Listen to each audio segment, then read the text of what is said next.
자비롭고 은혜로우신 아버지 하나님, 오늘도 저희들에게 좋은 날을 허락하여 주시고 우리가 2020년 어버이 주일을 맞이하여 하나님을 예배케 하심을 감사를 드립니다. 하나님이여, 예배가 주께는 영광이 되게 하시고 평생을 자녀들 위해서 헌신한 우리의 부모들에게는 말씀을 통한 위로와 은혜가 충만한 아름다운 귀한 시간이 되게 하옵소서. 말씀이 선포될 때 사랑하는 성도들의 마음의 문을 열어주셔서 선포되는 주의 말씀에 아멘, 아멘으로 화답케 하옵소서. 예수님 이름으로 기도하옵나이다. 아멘. 할렐루야. 2020년 어버이 주일을 맞이해서 우리 부모님들에게 주님의 이름으로 감사를 드리고, 지금까지 여호와께서 우리 어머니들의, 우리 부모님들의 삶 가운데 함께 하셨던 것처럼 이제부터 영원토록 주의 은혜가 늘 함께하는 복된 삶이 되어질 수 있기를 주님의 이름으로 축원합니다. 근데 우리가 어버이 주일을 앞두고 우리에게 때로는 들리는 이야기들이 소름 끼치는 경악할 만한 일들이 종종 있음을 우리가 봅니다. 지난달 80대 여성이 집안에 방치되었다라고 하는 신고를 받고 경찰들이 출동을 했습니다. 문을 따고 들어가 보니까 온 몸과 얼굴에 심한 타박상을 입은 80의 여인이 힘들게 거친 숨을 몰아쉬고 있었다라고 하는 겁니다. 가까운 병원에 옮겨져서 응급처치를 받고 큰 병원으로 옮겼지만 20일 만에 결국 숨지는 사고였습니다. 경찰이 조사해 보니까 50대 아들이 지속적으로 노모를 폭행을 하고 노모를 방치해 둔 겁니다. 병원에 가니까 등 쪽에 보니까 욕창이 굉장히 심했다고 이야기를 하죠. 주변의 사람들이 인터뷰를 보게 되니까 허구한 날 자식이 와서 어머니를 폭행을 했다는 거죠. 아프다는 이야기가 늘 집안에서 들리고 그만 때리라고. 그래도 불구하고 50대 아들의 폭행은 멈추지 않았다는 겁니다. 근데 그 노모는요, 돌아가실 때까지 끝까지 아들로부터의 폭행을 부인했다고 이야기를 하죠. 넘어져가지고 다친 것이라고. 우리 아들은 그런 아들이 아니라고. 이것이 어쩌면은 우리의 부모님들의 모습이 아닌가 생각이 됩니다. 중국은 5월 10일이 어버이날이라고 이야기를 합니다. 중국에서도 경악할 만한 사건이 벌어졌습니다. 50대 아들이 79세의 노모를 생매장해버린 사건이에요. 아침에 아들이 노모를 수레에 싣고 나가더래요. 그리고 귀가를 했습니다. 자기 아내에게는 버스를 타고 먼 친척 집에 갔다고 이야기를 한 겁니다. 아내가 아무래도 이상해서 경찰에 신고를 했습니다. 3일 만에 무덤에 매장된 그 노모가 발견이 됐는데 다행히 생명에는 지장이 없었다고 합니다. 그야말로 중국 대륙을 광분하게 만들었던, 분노케 만들었던 사건이라고 생각이 됩니다.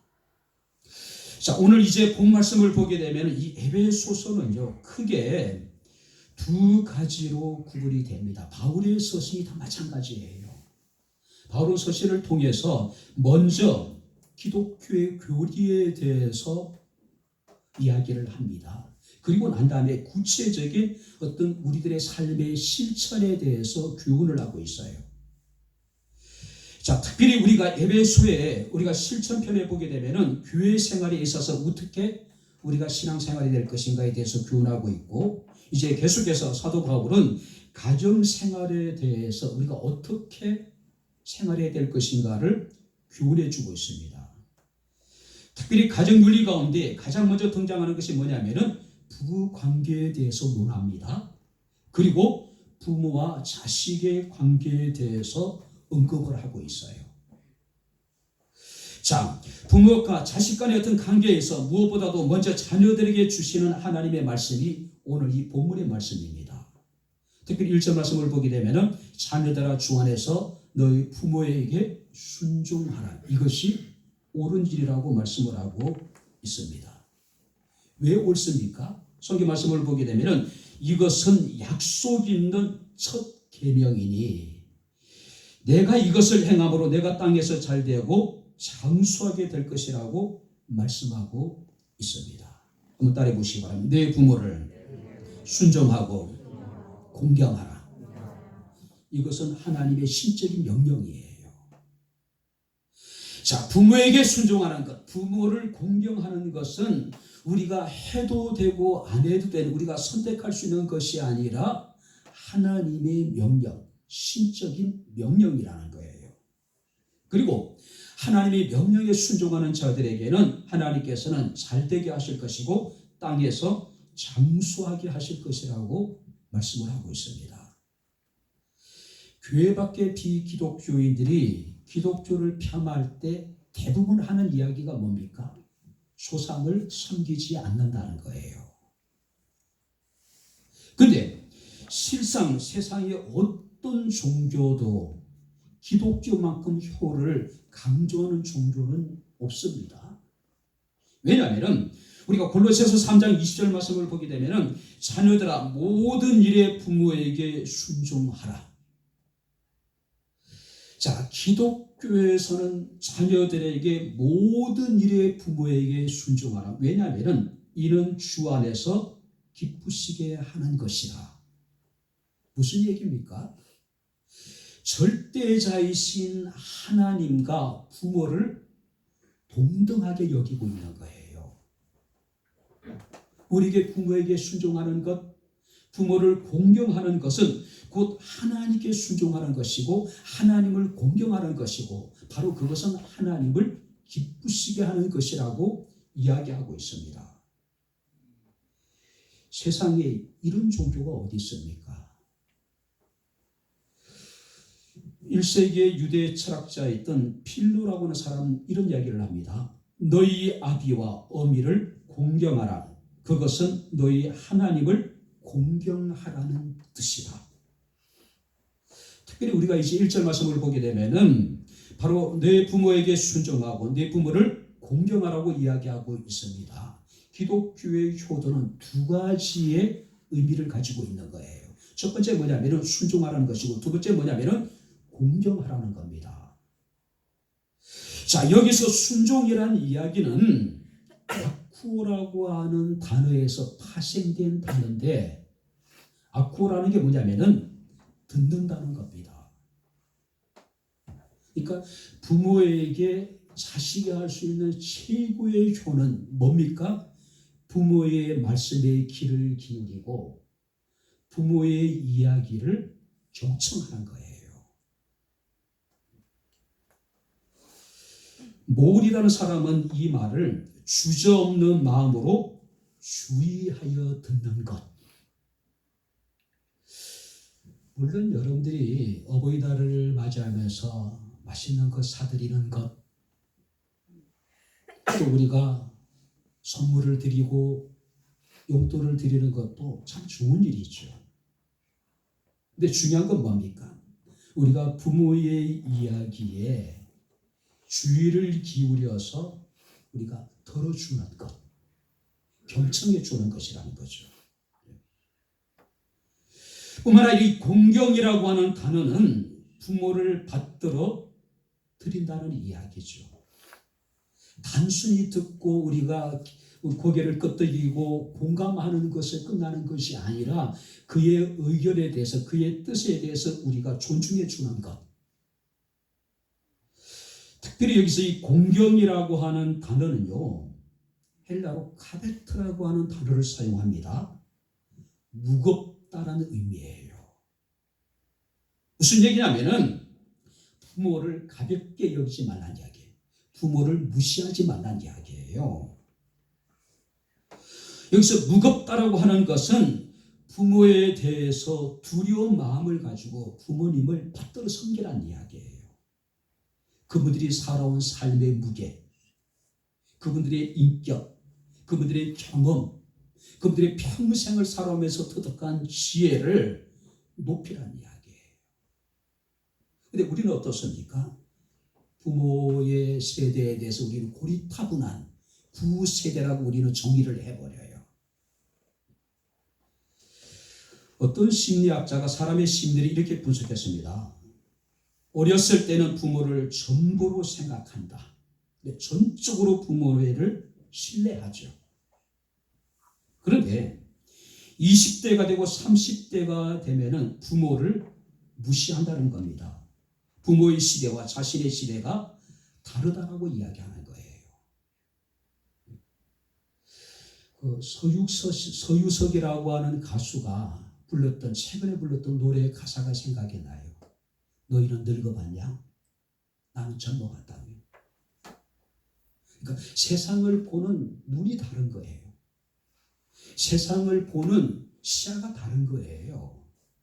근데 우리 젊은 아이들 어쩌니까 무조건 부모를 무시해버리는 거예요. 부모 의견을 배척해버리는 거예요. 근데 사람들이 40대 이르게 되면은 조금씩 달라진다 그래요. 우리 부모님의 생각 중에는 들어맞는 것도 있구나.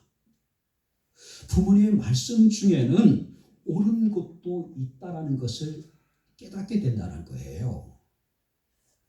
그런데 50대, 60대가 되면은 완전히 바뀝니다. 우리 부모님이 내게 하신 말씀 가운데 틀린 것이 하나도 없다는 이야기예요. 그때서야 자식들은 깨닫게 됩니다. 우리 부모님의 말씀이 틀린 것이 없고 다 옳다는 이야기예요. 저 역시 많이 배우지 못하고 가진 것이 없어진 부모님들에 대한 불편한 마음이 없지 않았습니다. 무시하기도 했고 또 반항하기도 했고. 근데 세월이 지나고 나이가 들다 보니까 지금 느끼는 겁니다. 그분들이 옳았어요. 그분들의 이야기가 틀린 것이 하나도 없는 거예요. 다 맞아요. 나이가 드니까 깨닫는 거예요. 때로는 아이들에게 제 이야기라면 아이들에게 있어서 부모의 이야기는 뭡니까? 고리타분한, 아이들 쉽게 얘기하는 꼰대 발언이에요. 꼰대예요. 그렇지 않습니까? 자, 여기서 우리가 공경한다는 이야기는 카레타라고 하는 단어를 사용하는데 무겁다. 부모들이 살아오신 삶의 무게를 알아주라는 이야기, 인정해주라는 이야기, 존중해주라는 이야기예요. 또 다른 의미가 뭐냐면은 이 공경이라고 하는 단어에는 한번 따라 보시기 바랍니다. 값을 치르다. 값을 치르다. 먹을 것, 입을 것, 쓸 것을 공급한다는 이야기예요. 자, 반포보온이라는 이야기가 있습니다. 이게 무슨 얘기냐면은 먹을 것을 되돌려 주어서 은혜에 보답한다. 자, 까마귀가 있죠. 가치는 왠지 모르게 길조인 것 같고 까마귀는 흉조처럼 사람들에게 인식되어져 있어요. 근데 이 까마귀는요, 어렸을 때는 어미가 먹을 것을 사냥해서 어린 까마귀에게 공급을 합니다. 근데 어미가 날갯짓을 더 이상 할 수 없을 때, 어미가 더 이상 사냥을 할 수 없을 때 새끼 까마귀가 어미를 대신해서 사냥을 해서 먹이를 어미에게 공급해 줘요. 그래서 까마귀를 반포어라고 이야기하는 겁니다. 반포조라고 얘기해요. 먹을 것을 되돌려 어미에게 줌으로 은혜를 보답하는 새라는 이야기예요. 부모를 높이고 부모를 두려워하고 부모들이 지나온 삶의 무게를 인정해주고 존중해주고 그리고 부모에게 필요한 것들을 공급하는 것, 바로 이것이 공경이라고 하는 의미예요. 자, 그렇다면 우리가 이제 본문에 돌아가 보게 되면은 왜 우리가 부모를 공경해야 될 것인가? 바로 구체적으로 우리에게 교훈해 주고 있는데 우리가 함께 살펴보도록 하겠습니다. 자, 먼저 1절로 우리 다시 돌아보겠습니다. 같이 읽겠습니다. 자녀들아, 주 안에서 너희 부모에게 순종하라. 이것이 옳으니라. 이것이 옳은 일이래요. 뭐가요? 부모에게 순종하는 것. 자, 여기서 이것이라고 하는 단어의 의미는 뭐냐면은 바로 그것. 뿐만 아니라 여기서 옳다는 이야기는 그것이 바로 의로운 일이다. 내 부모에게 순종하는 것이 바로 의로운 일이고 이것이 옳은 일이다. 이것은 하나님의 공의와 딱 맞아떨어지는 일이다. 칼빈은 무엇에 대해서 옳은 일인가를 설명하고 있습니다. 율법이나 성경에 비추어서 이것은 의로운 일이다. 뭐가요? 주 안에서 부모를 순종하는 것이. 빈센트라고 하는 분은 무엇이 의로운 것인가? 인간의 본성에 비추어서 자녀가 부모에게 순종하는 것이 의로운 일이다. 예디라고 하는 사람은 자녀라는 이름 자체에 비추어서 의로운 일이 내 부모에게 순종하는 것이라고 이야기하고 있습니다. 자, 공동번역에 보게 되면은 마땅히 해야 할 일. 자, 그렇다면 무슨 얘기입니까? 자녀들이 주 안에서 부모를 순종하는 것이 모든 도덕의 기초이고 신앙 이전의 인간의 기본적인 도리이고 하나님의 창조하신 세계에 있어서 하나님의 창조의 원리라는 거예요. 사람들은 그 기본적인 도리, 도덕의 기초, 하나님의 창조의 기본 원리를 망각하고 살아가는 사람들이 얼마나 많은지 몰라요. 가끔 이렇게 요양병원을 갑니다. 양로원을 가요. 갈 때마다 생각이 많아지는 거예요. 때로는 서글픈 생각까지 드는 거예요. 부모를 우리가 모신다는 것이 현실적으로 어려움이 있는 것은 사실이에요. 근데 충분한 여력이 있음에도 불구하고 부모님을 요양병원에 모시고 양로원에 모시는 분들을 때로는 볼 수가 있습니다. 예전에는 그런 것이 가슴에 와닿지 않아요. 근데 이제 나이가 드니까 마음 한구석에 불편한 마음을 가지게 되는 거예요. 나도 저러지 않을까? 병실에 누워있는 분들을 보면서 병실에서 모여있는 분들을 보면서 혹시 미래의 내 모습을 보는 것은 아닌지 많이 불편해요. 때로는 부담을 느끼기도 합니다. 중국의 모 대학의 경제학 수업에 80이 넘은 할머니가 늘 수업 시간 학기 내내 앉아서 꾸벅꾸벅 졸고 있더래요. 만학도 같지는 않고 그렇다고 학부모 같지도 않고 왜냐하면 수업만 들으면 그냥 졸고 주무시는 거예요. 사람들이 굉장히 궁금해했습니다. 나중에 알고 보니 그 대학의 경제학을 강의하는 교수의 노모예요. 심각한 치매를 앓고 계신 거예요. 문제는 뭐냐면은 이 교수 외에는 달리 이 치매에 걸린 노모를 모실 만한 다른 가족이 없었던 거예요.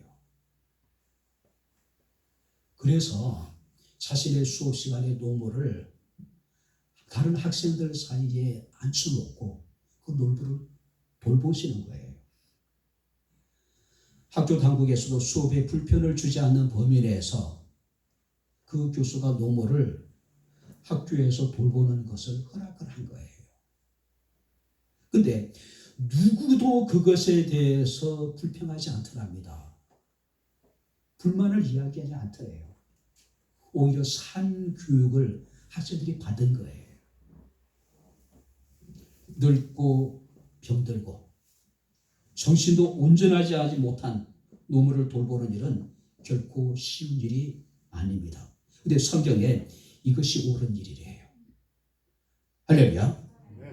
이것이 하나님의 성경의 말씀에 비춰봐서 의로운 일이고 인간의 본성에 비춰봐서 의로운 일이고 자녀라고 하는 이름 자체에 비춰봤을 때 옳은 일이라는 거예요. 저는 부모님이 생존에 계시지 않습니다. 평생 제가 우리 부모님의 큰 짐이었어요. 부모님을 떠나보내고 나이가 들고 보니까 시간이 지날수록 부모님이 더 그리워져요. 그녀를 치를 때 또 아이들이 장성해서 때로는 이제 가끔 집을 방문해 볼 때마다 그 자리에 우리 부모님이 계셨으면 어땠을까? 늘 그런 생각이 들어요.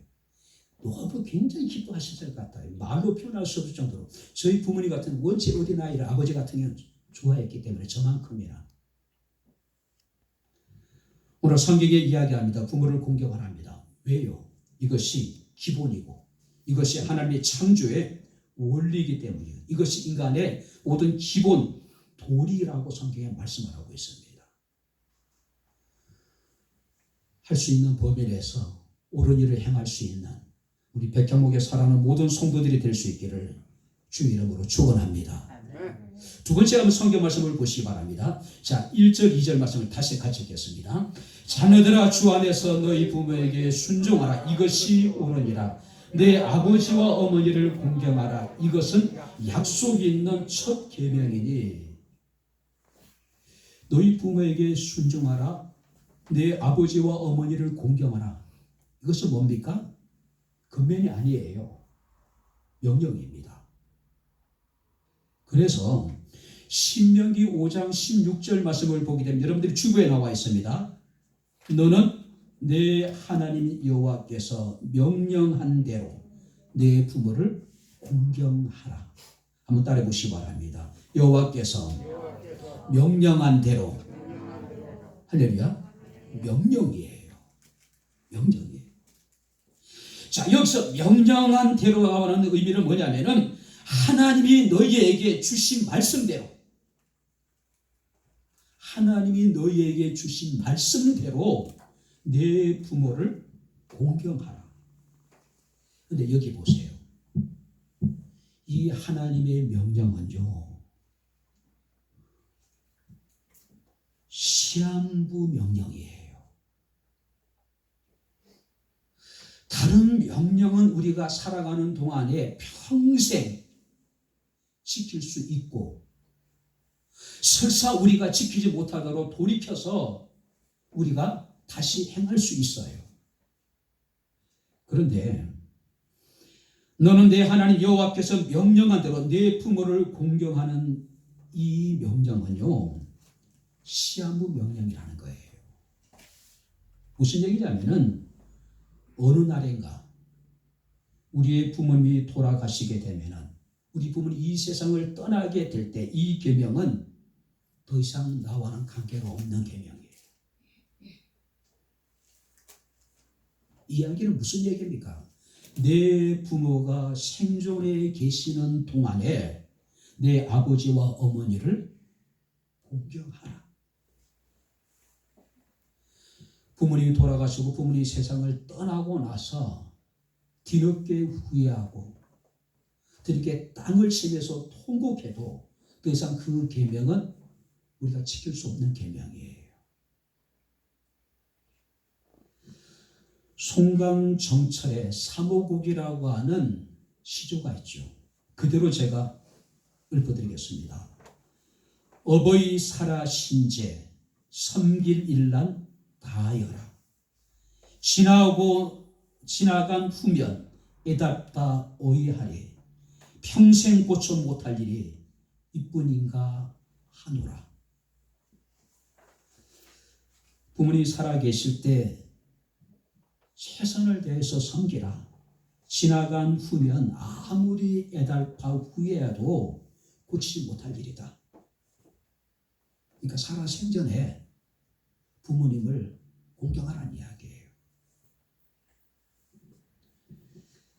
어제 늦은 시간까지 교회 사무실에서 유튜브를 하나 봤습니다. 불효자는 웁니다. 토록 가요예요. 불러봐도 울어봐도 못 오실 어머니를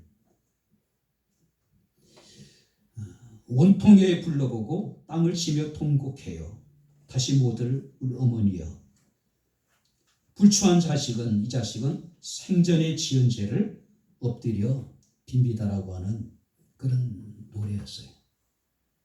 비록 대중가요이긴 하지만은 가슴을 먹먹하게 하는 그런 가사를, 노래를 듣고 또 듣고 가사를 몇 번 이렇게 반복해서 이렇게 읽어봤습니다.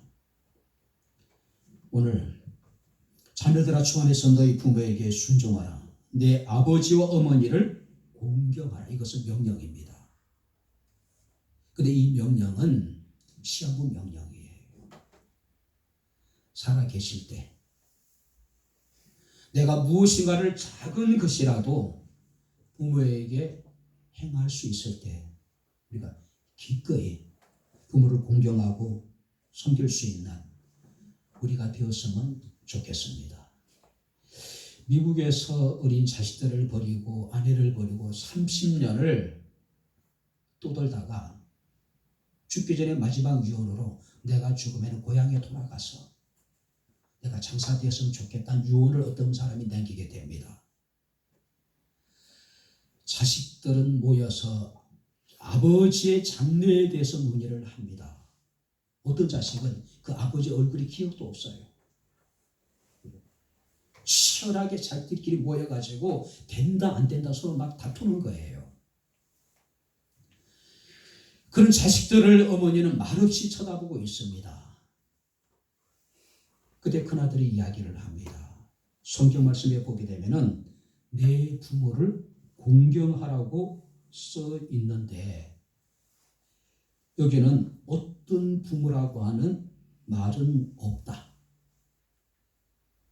하나님이 어떤 부모에 대해서 순종하고 어떤 부모에 대해서 공경하라고 이야기하지 않는데요. 그냥 명령이에요. 그분들이 어떤 삶을 살아오셨던지 그분들이 내게 어떻게 했는지 그건 중요하지 않는다는 거예요. 단지 부모이기 때문에 순종하고 부모이기 때문에 그 부모를 공경하라는 이야기예요. 우리가 출애굽기 21장 15절 말씀을 보니까 자기 아버지나 어머니를 치는 자와 저주하는 자는 반드시 죽일지니라. 부모 공경은 하나님의 준엄한 신적인 명령입니다. 그 명령은 시한부적인 명령이에요. 순종할 수 있는 기회, 아직까지 우리가 부모님을 공경할 수 있는 기회가 남아있다면 주어진 시간을, 기회를 손용할 수 있는 우리 백향목교회 사랑하는 성도들이 될 수 있기를 주 이름으로 축원합니다. 마지막으로 우리 3절 말씀을 우리 다시 한번 같이 읽겠습니다. 이로써 내가 잘되고 땅에서 장수하리라. 약속이 있는 명령입니다. 약속은 뭡니까? 내가 잘되고 내가 땅에서 장수하게 될 것이고. 자, 신명기 5장 16절 말씀을 보게 되면 너는 내 부모에게 공경하라. 그리하면 내 하나님 여호와가 내게 준 땅에서 내 생명이 길고 복을 누리리라. 자, 여기 보세요. 여기서 잘 된다는 이야기는 막힘이 없이 거침이 없다는 뜻이에요. 뿐만 아니라 여기서 장수한다. 내가 내 생명이 길게 된다는 이야기는 계속해서 길어진다. 자, 여기 보세요.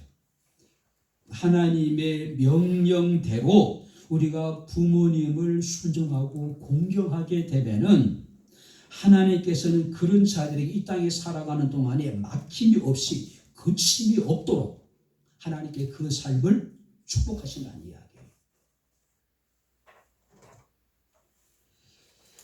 오늘 여기서 막힘이 없다, 거침이 없다. 왜 그럴까요? 우리가 하나님이 우리 앞서 행하신 우리의 길을 인도하실 것이고 하나님이 우리 앞서 행하시며 우리의 길을 지도하실 것이라는 이야기예요. 이제 지도라는 게 뭡니까? 우리 앞에 있는 모든 장애물을 하나님이 다 제거해 주시겠다는 이야기예요. 어떤 사람에게? 부모에게 순종하고 부모님을 공경하는 사람들에게 하나님은 이런 축복을 지금 약속하고 계신 거예요. 저는 이 말씀이 많은 생각을 하게 만듭니다. 막힘이 없고 거침이 없도록 하나님 우리의 삶을 축복하시겠다는 이야기예요. 우리가 살아가는 세상이 그렇게 녹록지 않죠. 우리가 열심히 일을 해도 땀 흘려 일을 해도 밤잠 자지 않고 일을 해도 우리가 수고한 것만큼 얻지 못할 때가 얼마나 많은지 몰라요. 그래서 사람들이 좌절하고 절망하고 그것 때문에 우리는 피곤이 더해질 수밖에 없는 거예요. 그런데 하나님은 부모를 공경하고 부모에게 순종하게 되면 하나님 그들의 삶을 막힘이 없이 거침이 없도록 하나님 축복해 주실 뿐만 아니라 그의 삶을 계속해서 길어지게 하실 것이다. 계속해서. 부모에게 순종하는 자식들에게 주어지는 축복은 뭡니까? 한 세대 끝나는 것이 아니라 영원한 세대까지 이르게 될 거라는 이야기예요. 어제 설교를 준비하면서 어떤 양로원에 붙어 있는 글귀라고 하는 글이 이렇게 이제 올라와 있더라고요. 좀 길지만 한번 들어보세요. 열심히 살 때는 세월이 총알 같다고 하고 화살 같다고 했지만 할 일이 없고 세하니 세월이 가지 않는다 한탄하시더이다. 정신이 맑으면 무엇하리요? 자식이 많은들 무엇하리요? 보고품만 더하더이다. 차라리 정신을 놓아버린 저 할머니처럼 세월이 가는지 자식이 왔다 가는지 애지중지하던 자식조차 몰라보시고 그리움도 사랑도 다 기억에 지어버렸으니 그저 하루 세끼 주는 밥과 간식만이 유일한 낙이더이다. 자식이 10여 남매 있으면 무엇하리요? 이 한 몸 거둘 곳 없더이다. 아들, 딸, 자식들 유명회사 만들면 무엇하리요? 이 한 몸 갈 곳 없어 여기까지 흘러 왔더이다. 허리띠 졸라매고 고생도 보람으로 알고 자식 뒷바라지 했던들 무엇하리요? 작디 작은 이 한 몸은 자식 아닌 다른 사람의 손에 매인 것을 인생 종차역인 이곳까지 오기가 멀고도 힘들었지만 벗은 많으나 마음 나눌 사람 없어 외롭더이다. 앞을 못 보는 사람, 듣지 못하는 사람 속에 맑은 정신은 더 외롭더이다. 치매로 정신을 망각하면 차라리 고통에서 벗어나는 유일한 방법인지도 모르겠더이다.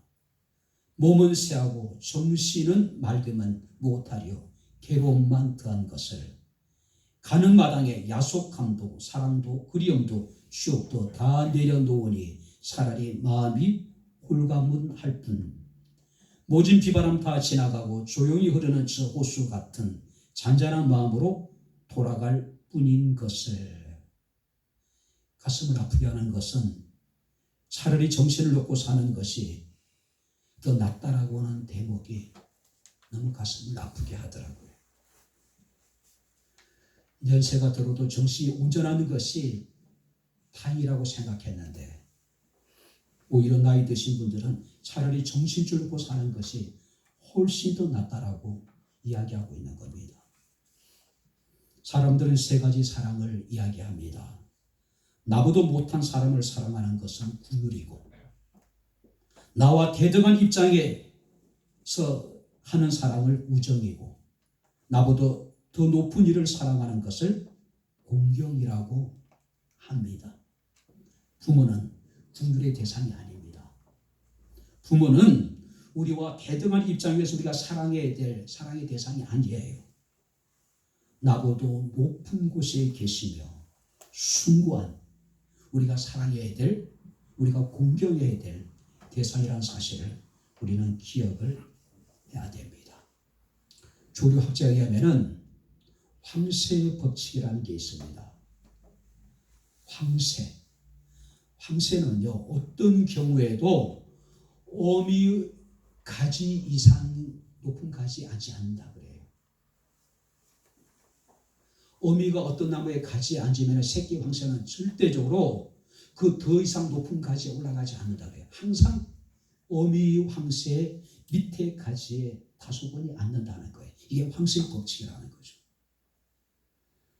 아무리 연세가 들고 정신이 혼미하고 힘이 없고 무기력해 보일지라도 부모는 부모님이에요.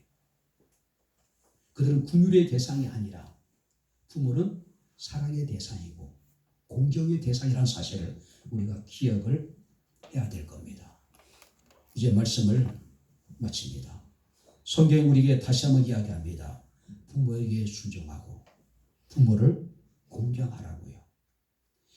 이것이 마땅한 옳은 일이고 이것이 하나님의 명령이고 이것이 약속이 있는 첫 계명이라고 말씀하고 있습니다. 순종하고 공경하는 사람들을 하나님께서 거침이 없이 막힘이 없이 잘되게 하실 것이고 그의 삶을 길게 하실 것이라고 말씀을 하고 있습니다. 기억하시기 바랍니다. 여러분들이 부모에게 무엇인가를 할 수 있는 것이 있다면 그것은 부모에게 받은 많은 것 가운데 가장 작은 것 하나를 돌려주는 것에 지나지 않는다는 거예요. 생색낼 필요가 없습니다. 우쭐해야 해야 될 아무런 이유가 없는 거예요. 당연한 일이라는 거죠. 까마귀도 반포조라고 칭찬을 받습니다. 황새모도 못하고 까마귀만도 못하다면 흔히 사람들이 이야기하는 금수만도 못한 인간이 될 수밖에 없겠죠. 마땅한 도리, 하나님의 명령, 약속 있는 첫 계명, 어버이주일을 맞이해서 우리 부모님을 우리가 공경하는 마음을 가지고 따뜻한 사랑을 나누고 마음을 나눌 수 있는 우리 백향목에 사랑하는 모든 성도들이 될 수 있기를 주님의 이름으로 축원합니다. 기도하겠습니다. 하나님 아버지, 하나님의 은혜와 사랑을 진심으로 감사합니다.